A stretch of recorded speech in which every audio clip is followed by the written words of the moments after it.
Hello বন্ধুরা, এই অঙ্কটি দেখো। এসএসসি সিজিএল এক্সাম 2013 সালে এসেছিল। অঙ্কতে বলেছে কোনো আসলের 12% হারে 2 বছরের চক্রবৃদ্ধি সুদ 2544 টাকা হলে সরল সুদ কত টাকা হবে। অপশনে দিয়েছে 2400, 2500, 2480 এবং 2440। তো এই অঙ্কটির সমাধান খুব সহজভাবে কিভাবে করা যায় দেখে নাও। একদিকে আমরা লিখবো সিম্পল ইন্টারেস্ট বা সরল সুদ, আর একদিকে লিখবো কম্পাউন্ড ইন্টারেস্ট বা চক্রবৃদ্ধি সুদ।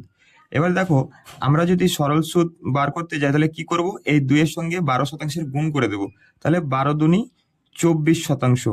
এটা তো সরল সুদ বেরিয়ে গেল, কিন্তু আমাদের বার করতে হবে কম্পাউন্ড ইন্টারেস্ট বা চক্রবৃদ্ধি সুদ। এটা কিভাবে বার করব দেখে নাও।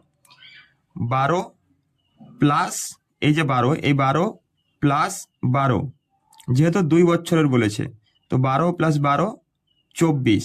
আর একবার কি করব, 12 ইন্টু 12, তাহলে 12 12 গুণ করলে হয়ে যাবে 144।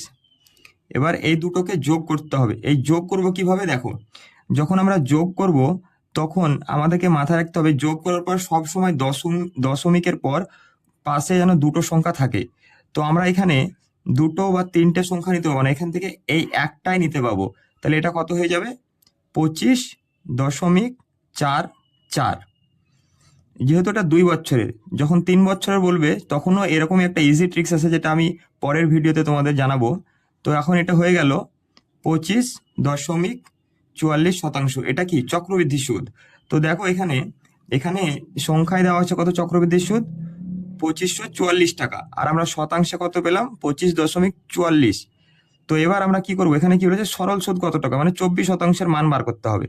তো আমরা পেলাম 25.44%। মান পেলাম 2544 টাকা। আমাদের বার করতে হবে 24% মান। তো সেটা বার করার জন্য কি করব, এই যে 2544 আর এই 25.44কে নিচে লিখে দেবো।